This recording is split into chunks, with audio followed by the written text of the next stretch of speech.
رسميا، ريال مدريد يعلن رحيل كارلو أنشيلوتي. رسميا، ريال مدريد يعلن رحيل كارلو أنشيلوتي. أعلن نادي ريال مدريد الإسباني اليوم الجمعة رحيل مدربه الإيطالي كارلو أنشيلوتي عن تدريب الفريق الأول للميرينجي بعد مسيرة استثنائية ترك خلالها بصمة لا تنسى في تاريخ النادي. ريال مدريد يودع أنشيلوتي.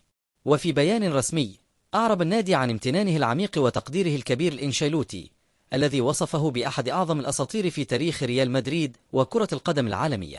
وخلال فترتيه مع الفريق قاد أنشيلوتي النادي الملكي في واحدة من أنجح الحقبات، محققا 15 لقبا على مدار 6 مواسم ليصبح المدرب الأكثر تتويجا في تاريخ ريال مدريد.